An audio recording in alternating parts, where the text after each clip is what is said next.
नमस्कार मित्रांनो, सुस्वागतम. मुरंबा या मालिकेच्या आजच्या भागामध्ये आता रमा जेव्हा घरी येते, घरामध्ये पूर्णपणे आता अंधार असतो आणि जेव्हा ती घरात येते तेव्हा लगेच आता लाईट ऑन होतो. कारण माई, अण्णा आणि साई हे समोरच सोफ्यावर बसलेले असतात. रमा आता खूप घाबरते, कारण तिला असं वाटतं की नक्की अजूनपर्यंत हे जागेच आहेत, म्हणजे नक्की यांना संशय आलेला आहे. म्हणून आता रमा घाबरते आणि घाबरतच आता त्यांच्या जवळ येते.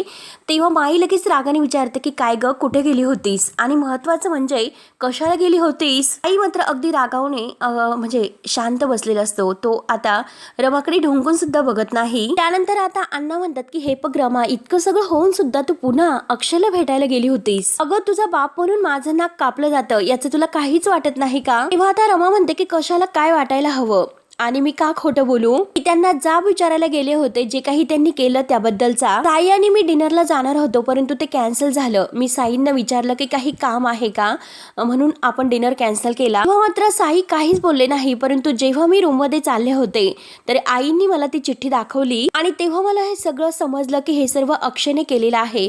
म्हणून मी तिकडे गेले होते त्यांच्याशी बोलायला आणि तेथून मी निघले. तोपर्यंत दार बंद झालं. मग मी काय करू बरं. तेव्हा लगेच आता ही माई म्हणते की हो ना, अगं त्याला तर तेच तर हवं होतं. तुमची जी काही ती डिनरची डेट की काय ती रद्द झाली आणि तू तर त्याच्याबरोबर अगदी दिवाळी साजरी करून आली. तेव्हा मात्र आता लगेच रमा म्हणते की आई तुम्ही काय बोलतात. तेव्हा आता साई खूपच जोरात ओरडतो की बास बास करा आता. आतापर्यंत मी एकही शब्द बोललो नाही, परंतु आता मात्र तुम्हाला बोलायला भाग पाडते. मला जाणून घ्यायचं आहे की हे सर्व करण्यामागे नक्की तुझा हेतू काय होता. तेव्हा आता साई असं बोलल्यानंतर रमाला खूप मोठा धक्का बसतो. रमा त्याच्याकडे बघतच असते. तेव्हा मात्र आता लगेच रमा म्हणते की साई. तर साई लगेच आता रमाला शांत बसायला सांगतो आणि माईला विचारतो, माई तुला विचारतोय मी, सांग ना. तेव्हा माई आता गडबडून जाते. आम्हाला सगळ्यांना उत्तर हवं आहे की हे सगळं करून तुला काय मिळालं, सांग जरा. आता माई लगेच म्हणते की अरे तू काय बोलतो, मी तर तुझ्या लग्नाचा विचार करते, तुझ्या नात्याचा विचार करते आणि तू हे सर्व माझ्यावर काय आरोप करतोस आणि हे सर्व तर तू तिला विचारायला पाहिजे, पण तू मला का विचारतो. तेव्हा आता साई म्हणतो की कारण हे सर्व तू त्यांना करायला भाग पाडलंस म्हणून तुला हे सर्व विचारतो. आणि माई मी एकदम बरोबर बोलतोय ना. अगं तुझाच मुलगा आहे. अगं माई मला कळतंय. जेव्हा तुला समजले की मी आणि रमा डेटवर जात नाही तेव्हा मात्र तूच तर रमाला तेथे पाठवलं अक्षयकडे जाब विचारण्यासाठी. अर्थात म्हणजे तू सांगितले म्हणून रमा तुझं मन मोडणार नाहीच. मात्र अक्षयकडे गेल्या त्याला सुनवायला आणि त्या स्वतःच्या मर्जीने तेथे गेल्या नव्हत्या आणि अक्षयने मात्र हे चॅलेंज घेतलेलं आहे, त्यामुळे तो तर हे करणारच. ह्या सगळ्या वेडेपणात मात्र त्या चॅलेंज मधील एक डाव मी हारलेला आहोत. तेव्हा आता अण्णा लगेच माईला विचारतात की हे सगळं तुम्ही केलं आणि तुम्ही असं काही करताल याची खरंच अपेक्षा नव्हती. तुमचं जे काही चाललेलं आहे तर ते योग्य नाही. तुमच्यामुळे आज मी माझ्या रमाला बोललो, जे काही करतात ते योग्य नाही. आता असं अण्णा म्हटल्यानंतर माईला लगेच डोळ्यामध्ये पाणी येतं. माई लगेच म्हणते की तुम्ही दोघंही काय बोलतात. मी हे सर्व का करते तुम्हाला त्यामागे काहीच कळत नाही का. मी हे सर्व का करते की मला अक्षय आणि रमा ह्या दोघांचीही खात्री नाही. त्यावर लगेच साई आता म्हणतो, माई मला रमाबद्दल खात्री आहे, विश्वास आहे, कारण रमा कधी असं नाही करणार आणि त्यांच्याबद्दल जर कोणी असं वागणार असेल तर ते मला अजिबात चालणार नाही. तेव्हा आता रमा सुद्धा खूप रडत असते आणि आता माई तर खूप रडतच आता म्हणते की ठीक आहे, शेवटी मीच वाईट ठरले. तसंही आता या घरात माझी कुणाला गरज नाहीच आणि माझं काही काम सुद्धा नाही आणि लगेच आता मी या घरामध्ये एक सेकंद सुद्धा नाही थांबवू शकत, मीच निघून जाते. तेव्हा आता लगेच साई म्हणतो की ठीक आहे, जशी तुझी मर्जी. तेव्हा साई लगेच आता खाली मान घालून सोफ्यावर बसतो आणि रमाला मात्र खूप वाईट वाटत असतं. रमा आता दोघांकडे बघते. माई रागाने आता रमाकडे पाहते.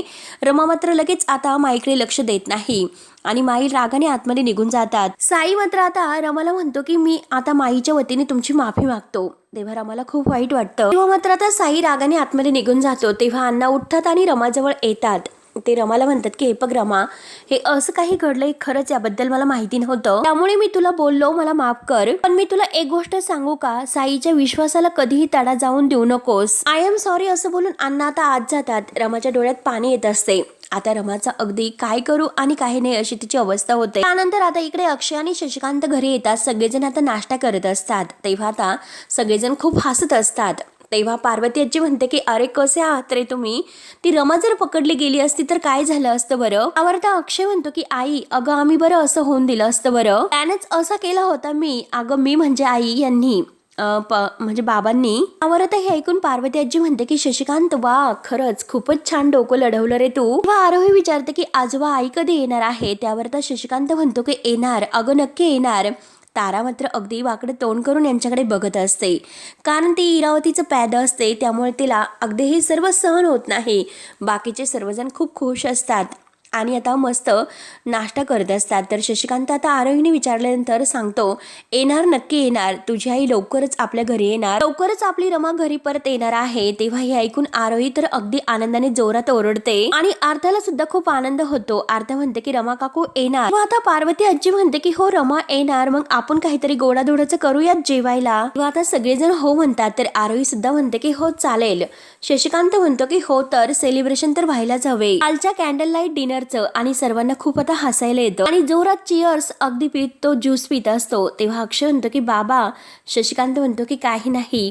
आणि आता तारा मात्र यांचं सगळं ऐकून घेत असते आणि सगळं काही आता इरावतीला जाऊन सांगणार असते. त्यानंतर आता इकडे दुसरीकडे माई मात्र बॅग वगैरे भरते आणि तनतन आपली बॅग घेऊन बाहेर येते आणि जायला निघते.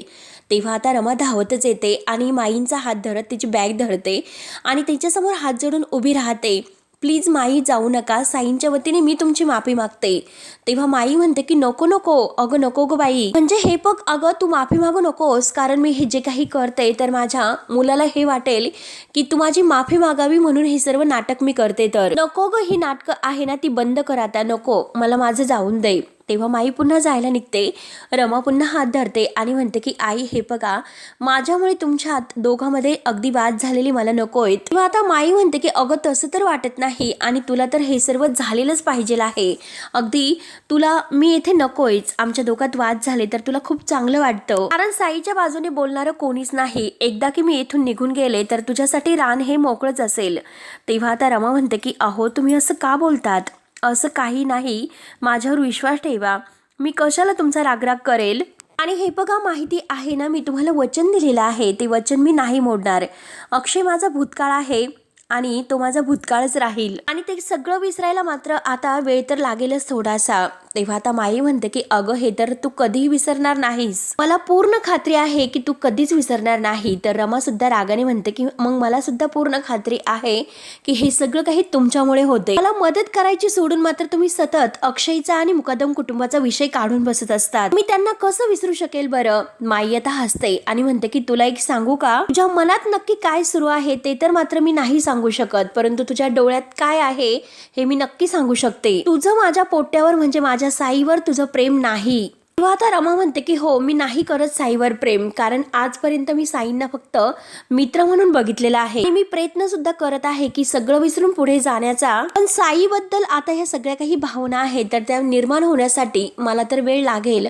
माझ्या मनात त्यांच्याविषयी अशा प्रेमाच्या भावना अजूनपर्यंत नाहीत, त्यासाठी वेळ तर लागेलच. आणि आई तुम्ही त्यासाठी मला मदत करा. तुम्ही सांगा मला साईंबद्दल ज्या काही आवडीनिवडी आहे आणि साईबद्दल जाणून घेण्यासाठी मी कधीही नाही म्हणाले नाही, पण तुम्ही तर ते करतच नाही आणि सतत मात्र काहीतरी असंच बोलत राहतात की अक्षय आणि माझ्या नात्याबद्दल, जे नातं आता संपलेलं आहे. आणि जर तुम्ही असंच करत राहिला तर आता साई आणि माझं नातं असं नीट होईल. तर माई म्हणते की कारण ही तुझी परीक्षा आहे. अक्षय कितीही समोर असला तरी सुद्धा तुला साईला आपलंसं करायचं आहे. अक्षय तुला कितीही जवळचा वाटत असला तरी सुद्धा तुला साईच्याच जवळ राहायचं आहे. हे जे काही सगळं मी करते ना ते सगळं मी मुद्दाम करते आणि लग्न होईपर्यंत हे सर्व मी करतच राहणार आहे. काय ग, तुला काय वाटलं की खरंच मी घर सोडून निघाले होते का? नाही अगं, मी बघत होते तुझी परीक्षा की खरंच तुम्हाला अडवते की काय. आणि खरं तर खरं सांगू का, खरंच मला खूप बरं वाटलं की तुम्हाला अडवलंस, तुम्हाला जाऊन दिलं नाहीस. त्याचा अर्थ असा होतो की तू माझ्या साईला थोडं तरी मानतेस. आणि हे बघ, साईला मात्र आता काही वाटून दे, त्याला बरं वाटून दे किंवा काही अगदी वाईट वाटून दे, आणि आता मात्र मी असंच वागत राहणार. हे सगळं काही मी मुद्दामून करत होते आणि करत राहणारच. आता मात्र तू लक्षात ठेवायचं की प्रत्येक वेळेस माझी नजर ही तुला डावलेल. आतापर्यंत मी सगळं काही केलं तर ते मुद्दाम म्हणून केलं आणि आता मात्र मी प्रत्येक वेळेस जे काही करेल तर ते तुझी परीक्षा घेण्यासाठी करेल, हे लक्षात ठेव. त्यामुळे तू आता तयार राहा. असे बोलून माई आपली बॅग वगैरे घेते आणि आतमध्ये निघून जाते. रमाला आता खूप टेन्शन येते.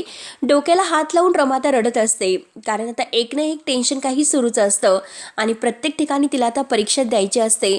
म्हणून रमा आता खूपच हतबल झालेली असते. नक्की जीवनामध्ये आता काय असेच परीक्षा आहेत आणि अक्षयला तर ती विसरू शकत नसते, कारण अक्षयवर मनापासून प्रेम तिचं असतं. त्यानंतर मात्र आता इकडे संध्या आतमध्ये येते. रूममध्ये आल्यानंतर लगेच इरावतीला फोन करून सगळं काही सांगते. तेव्हा इरावती म्हणते की हो ना, कारण अक्षयला काय वाटायला लागलं हे कळतच नाही आणि तो रमावर खूपच जास्त प्रेम करतोय. आता त्याला रमा काही झाली तरी मिळवायची आहे. तेव्हा आता इरावती म्हणते की अगं त्याच्या हे लक्षात येत नाही, या जन्मात सोड, परंतु 7 जन्मात सुद्धा आता त्याला रमा काही मिळणार नाही आणि ते दोघं कधी एकत्र येऊ शकत नाही. त्याची काळजी मात्र मी घेणार आहे, कळले ना तुम्हाला. तेव्हा माई म्हणते की आता तो अक्षय रमाच्या जवळ कसा येणार नाही याची काळजी मी घेईल आणि तसंही मात्र मी चांगलंच आता त्या रमाला झापलेलं आहे. तेव्हा मात्र आता इरावती विचारते की म्हणजे काय झालं, आणि जे काही केलंस ना ते बरंच केलं तू, बरं झालं, अगदी व्यवस्थित झालं, कारण यांना तर अगदी धडा हा शिकवायलाच पाहिजे. त्यांना सुद्धा हे कळायला हवं की आपण नक्की कुठे काय डिझर्व करतो, लक्षात आलं पाहिजे की आपण कुठे स्टँड करतो. त्यामुळे आता मात्र इथून पुढे आपल्याला सावधगिरीने राहावं लागेल. त्यावर आता माई हे ऐकून म्हणते की हो, कारण यापुढे आता मात्र फाशी कसे टाकायचे आहे हे मला चांगलंच माहिती आहे. तेव्हा आता इरावती म्हणते की हो ना, मी सुद्धा बघते की इथून कुठली प्यादी कसे हलवता येते ते. आणि तेवढ्यात मात्र आता तारा आत येते. तारा लगेच आता ह्या इरावतीला म्हणते की ग्रॅनी, अगं बघितलंस का बाहेर काय सुरू आहे ते. माई मात्र आता बारीक कान देऊन ऐकण्याचा प्रयत्न करते. तर इरावती माईला म्हणते की मी तुम्हाला नंतर कॉल करते. तेव्हा आता माई म्हणते की बरं ठीक आहे. तेव्हा आता इरावती आपल्या कानातील एअरफोन काढते आणि ताराला म्हणते की इथे बसून बाहेर नक्की काय सुरू आहे हे मला कसं कळणार. तेव्हा मात्र आता तारा सांगायला सुरुवात करते की शशी आणि मामा मात्र अगदी सेलिब्रेशन करत आहेत आणि असं सेलिब्रेशन करतात की जसं त्या रमाने अख्खं जग जिंकून घेतलेलं आहे की काय, आणि त्यांना असं वाटतं की आता ती रमा कायमची इथेच राहायला येणार आहे की काय. तेव्हा आता इरावती म्हणते की ती कशी इथे येणार आहे ते मी बघतेच, परंतु हा शशी आल्यापासून अगदी त्या अक्षयला जग जिंकल्यासारखा आनंद होत आहे. तरी अक्षय आता यापुढे तर मला काही विचारायला सुद्धा येत नाही आणि सांगायला सुद्धा येत नाही. जेव्हापासून तो शशी आलेला आहे तेव्हापासून अक्षयला मात्र माझी काही किंमत राहिलेली नाही. तेव्हा मात्र आता तारा म्हणते की हो, ते माझ्या लक्षात तर आले, कारण शशी ग्रँडपा अगदी तुझ्या आजूबाजूला सुद्धा अक्षयला फिरकावून देत नाहीत. तेव्हा इरावती म्हणते की हो ना, तसेच आहे एकदम, आणि म्हणते की हो ना, जेव्हा या सगळ्यांना गरज असते तर तेव्हा मी उभं राहायचं, सगळ्यांना मी सांभाळून घ्यायचं आणि त्रास झाल्यानंतर मी धावत जायचं. अचानक मात्र उपरती झाल्यावर हा शशीदादा येणार, सगळ्यांना गोड गोड बोलून कवळीत घेण्याचा प्रयत्न करणार आणि सगळेजण मात्र आणि अक्षय हे सगळेजण याचंच ऐकणार आणि याचा सगळ्याचा मला खरंच खूप त्रास होतोय आणि मला हे सहन नाही होत. त्यावर आता हे ऐकून तारा म्हणते की मी समजू शकते. आणि त्यांच्यामध्ये इतकं सेलिब्रेशन सुरू आहे की अगदी काही जेवायला करायचं, नक्की रमा येणार आहे, काहीतरी गोडाधोडाचं खायला हवं म्हणून ती अगदी सेलिब्रेशन करण्याचं ठरवते गोडाधोडाचं जेवण करून. तेव्हा आता इरावती ऐकून तिला धक्काच बसतो आणि ती म्हणते की काय बोलतेस तारा, अगं मम्मानी मात्र हा पंचपक्वानाचा बेत केलेला आहे, पण तू कशासाठी. लढाई करून त्या बुटक्या राक्षसाच्या तावडीतून मात्र रमाला सोडून आलेत की काय ते असं सेलिब्रेशन करतात. एवढा पराक्रम त्यांनी गाजवला की काय.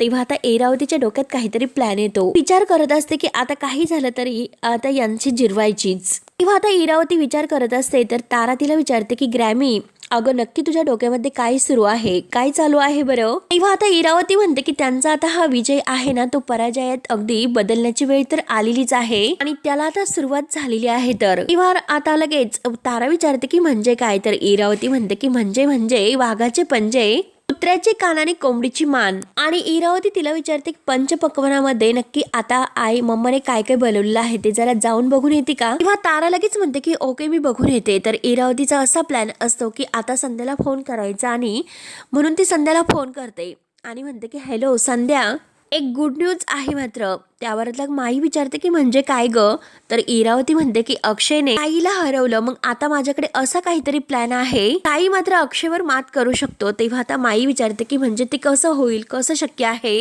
तेव्हा मात्र आता इरावती म्हणते की अगं सांगते इतकी काही कशाला करते, म्हणून त्या प्लॅन बद्दल सांगते. कारण आता मुकादमांच्या घरामध्ये जे काही पंचपक्वानाचं जेवण अगदी पार्वती आजी बनवत आहे आणि त्यासाठी मात्र आता साई आणि रमा ह्या दोघांना मुद्दाम जोडीने केळवणासाठी बोलवायचं.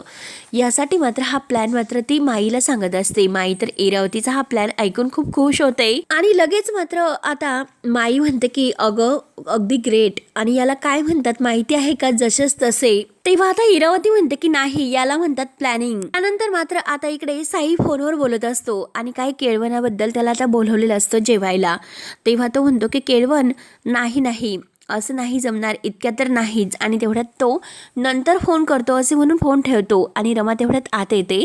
रमा मात्र आता आत आलेली असते आणि तेवढ्यात आता रमाच्या मागून शिपाई सुद्धा आलेले असतात. तेव्हा मात्र आता रमा म्हणजे नाश्ता घेऊन आलेली असते आणि पिऊन नाश्ता तिथे ठेवतो आणि निघून जातो. तेव्हा साई विचारतो की आता इतक्या सकाळी. तेव्हा रमा म्हणते की मला माहिती आहे की तुम्ही काही खाल्लं नसेल, म्हणून आता मी सुद्धा नाश्ता करायला इकडेच आले. आपण दोघे एकत्र नाश्ता करूयात. असं आपण दोघे एकत्र करूयात म्हणून आता साई प्लेट वगैरे घेतो आणि रमाची एक प्लेट देतो आणि तो सुद्धा खाली बसतो. मात्र आता साई रमाला म्हणतो की काल जे काही घडलं त्यासाठी स्वतःला जबाबदार धरू नका, कारण मला माहिती आहे की तुमची काही चूक नाही. तेव्हा रमा म्हणते की साई, तुम्हाला कसं कळतं व माझ्या मनातील सगळं काही? मात्र आता साई म्हणतो की मी तुम्हाला खूप ओळखतो, कारण मला माहिती आहे की तुम्ही स्वतःला जबाबदार धरलं असेल, उगाच तुम्ही स्वतःला त्रास करून घेणार. बरोबर आहे ना हे सर्व? तेव्हा मात्र आता रमा विचारते की तुम्ही इतकं चांगलं माझ्याबरोबर का वागतात? त्यावर आता साई म्हणतो की कारण तुम्ही चांगल्या आहात म्हणून. मला माहिती आहे की रमा कधीही काही चुकीचं करू शकत नाही. तेव्हा आता रमा म्हणते की साई, हे बघा, काल आपण डिनरला नाही गेलो, पण आज आपण नक्की बाहेर जाऊयात ना? तेव्हा साई म्हणतो की हो चालेल. तेव्हा मात्र आता साईच्या मोबाईलवर एक कॉल आलेला असतो. साई रमाला म्हणतो की आपण नक्की जाऊयात, आज मात्र बाहेर जेवायला जाऊयात, मला नक्की आवडेल. आणि तेवढ्यात तो कॉल उचलतो आणि जेव्हा त्याला केळवणाचंच अगदी जेवायला बोलवलेलं असतं आणि तो म्हणतो की नकोय केळवण वगैरे, आता काही नकोय, म्हणून फोन ठेवतो. तर रमा विचारते की का जमणार नाही? साई, तुम्ही नाही का म्हणालात? आणि हे बघा केळवणच आहे, जाऊयात आपण. तेव्हा रमा म्हणत असते की साई, तुम्ही असं का करतात बरं? आपण नक्की जाऊयात केळवणाला. तेव्हा साई म्हणतो की नकोय. रमा म्हणते की नाही, काही झालं तरी आपण जायचं जेवायला. आणि हे बघा, नेहमी तुम्ही माझ्या मनाचा विचार करतात आणि सगळ्या गोष्टींना नाही म्हणतात, आणि आता हे असं करायचं नाही. आता आपलं लग्न ठरलेलं आहे, त्यामुळे सगळ्याच गोष्टी आपण छान करायच्या आहेत. असं कशाला नाही म्हणायचं नाही. लगेच रेडी होऊन येते म्हणून रमा लगेच आता रेडी व्हायला जाते. आता साईला खुश ठेवण्यासाठी रमा अगदी स्वतः हे प्रकार घेत असते. त्यानंतर मात्र आता ते दोघे जेवायला येणार म्हणून इरावती स्वतः सगळं काही अगदी टेबल वगैरे सजवत असते. आणि अक्षय म्हणतो की अरे वा, खूपच तयारी सुरू आहे. तर शशिकांत म्हणतो की बघ ना, आणि ते सर्व काही इरावती स्वतः करत आहे. इरावती लगेच म्हणते की हो ना, करायला नको का? सगळं काही मनासारखं होतंय, मग आपण सुद्धा त्यामध्ये सहभाग तर दाखवलाच पाहिजे. तर अक्षय आणि शशिकांत एकमेकांकडे बघून हसतात आणि तेवढ्यात पार्वती सुद्धा तेथे येते आणि म्हणते की अरे वा वा वा, खरंच काय छान टेबल वगैरे सजवला, एकदम अति सुंदर. आता इरावती मुद्दाम हे सर्व करत असते कारण रमा आणि साई जेवायला येणार आहेत म्हणून. आणि तारा मात्र आता इरावतीची मदत करत असते. या दोघींचाच हा पुढाकार असतो. आता शशिकांत पार्वती आजीला म्हणतो की अगं बघितलंस का आई, हे सर्व इराने केलेलं आहे, बघ ना किती कौतुक आहे तिचं, आणि सगळं काही अगदी मस्त केलेलं आहे. तर इरावती खुशून हसत असते. आता अक्षय म्हणतो की चला तर आता वाट कसली बघतोय आपण, चला आता मस्त जेवायला बसूयात. आता इरावतीने ही साई आणि रमा या दोघांसाठी केलेलं आहे हे मात्र आता कुणालाच माहिती नसतं, कारण आता ते जेवायला बसणार. तोच इरावती म्हणते की नाही अंबा, तुम्ही काय येथे जेवायला बसतात? म्हणून सगळेजण आता इरावतीकडे पाहायला सुरुवात करतात आणि हे सगळं तुमच्यासाठी नाही. तेव्हा आता लगेच शशिकांत म्हणतो की आमच्यासाठी नाही तर म्हणजे कुणासाठी आहे?